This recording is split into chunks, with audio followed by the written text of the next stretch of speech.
Hello, my friends, and welcome back. Thank you very much for being with me again today. Wants to stay with me, he's gonna stay with me. And right here, a little bit in the sun, and in his little box. All right, we're gonna take a nap. We're gonna see my watch. That's what it is.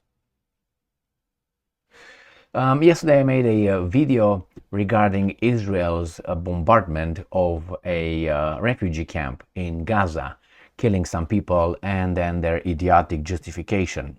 The one on top, yesterday on October 31st, 2023, Israel's idiotic justification of a war crime, the bombing of refugee camp. Go and watch that one for more details. Now, what happened? We find out that actually the Israelis not only killed about 50, at that time, 50 civilians in order to supposedly kill a Hamas leader, but they also killed some of their own hostages. Indiscriminately, man. They just kill one person. It's like, I don't know, they want to destroy something, I don't know, a general who's located, let's say, in Washington, D.C. They drop an atomic bomb on Washington, D.C. to kill one general, and then the whole population is exterminated.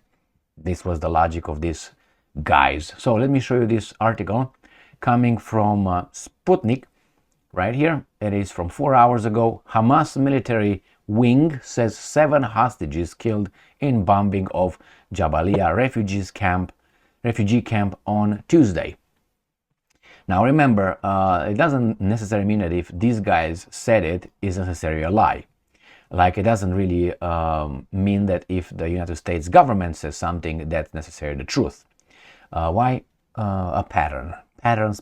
This is a picture of whatever. One of the pictures I've seen with the bombardment of something over there. It doesn't seem like a military target, but all right, nobody will do anything to these guys because United States will make sure nobody will do anything about this. Hamas military wing, the Qassam brigades, said on Wednesday that several hostages, including 3 foreigners, were killed as a result of Israel's strike on the Jabalia refugee camp on October 31st. The Israel Defense Forces said on Tuesday, yesterday, that it had hit the Jabalia camp in Gaza Strip, adding that the death of civilians is a consequence of a tragedy of war. No, this was 100% disregard for civilians. You can't destroy an entire city to kill one person and kill, I don't know, thousands or hundreds of thousands of people living in that city. You can't do that. I mean, you can, but we call it as, it fits the definition of what? A war crime. You can't do that. I mean, you can. You know what I mean. You can, but we're going to call it the way it is. Some of us. Because the rest are going to find all kind of justification for this kind of criminal acts. Now, let's go back to the article. Tragedy of war. Now, I wonder if I covered it in the video right here. With these guys is a lieutenant, a colonel or something. What was lieutenant colonel? I think he was, and he just says, well, just like tragedy of war. I wonder if his family would have been bombed in the same way. Would he call it the same? Just a tragedy of war. Never mind. Nothing to see here. Move on. Well, this is not I want to say decent, normal reaction or attitude. But what do you want? I go deeper than I just go right now. According to the enclave's interior ministry, at least 400 people in the refugee camp were killed and injured after Israeli air attacks. The Qassam brigades announced the killing of 7 civilian hostages, including 3 foreign passport holders in the Jabalia massacre yesterday, the military wing said in a statement. I saw I read an article, just a title. I can't remember. It was an American media outlet stating or asking a question like, what is a massacre? Like they were trying to say that maybe is a certain kind of number. They were questioning a number. So maybe if the Israelis blow up, I don't know, 5,000 people, then that's not a massacre because a massacre starts at 20 million or something. I don't know. I'm just making, sound like that ridiculous, because if I remember, it was the Boston Tea Massacre. Wasn't that a tea massacre on a Boston Tea? You remember how many people died over there against the English? Yeah, that's how it was part of the U.S. Revolution, the start of the U.S. Revolution, the Boston Massacre.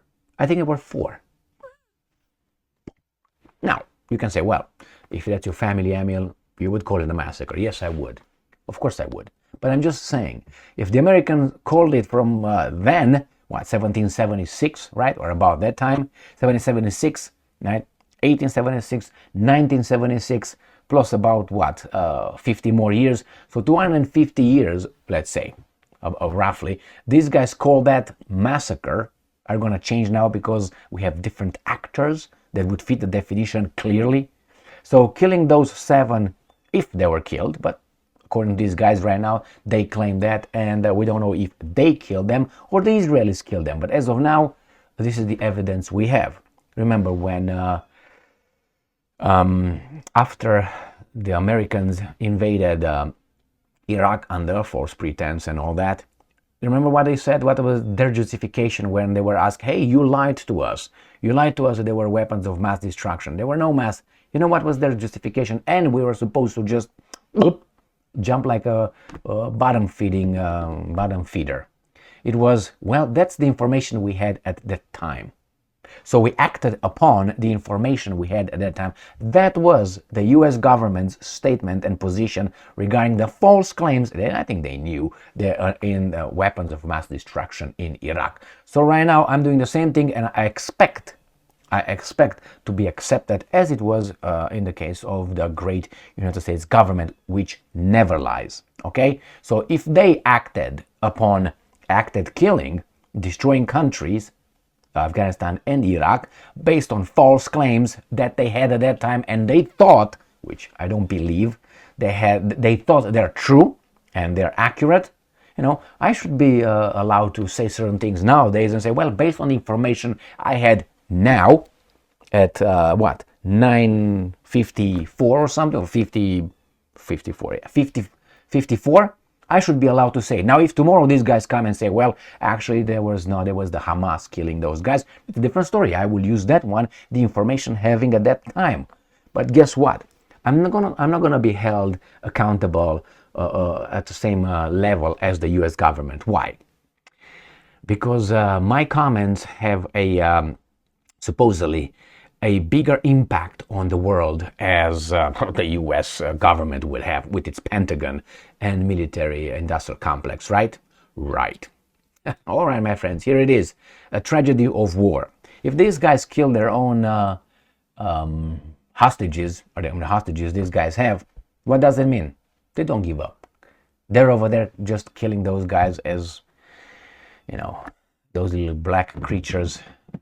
When you turn on the light in the kitchen, that's how they probably view those guys. I mean, this complete disregard for human life. That's what it is.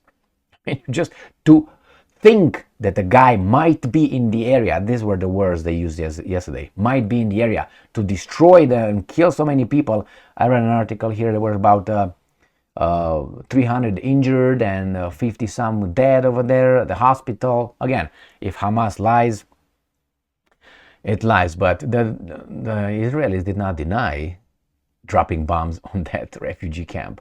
And tragedy of war. Imagine your family is over there and someone else, let's say China, uses this. Hey, just a tragedy of war, move on. What would you say? Okay, thank you very much for your argument or justification. Thank you very much for being with me again today. Stay strong, stay smart, look for the truth, and be just.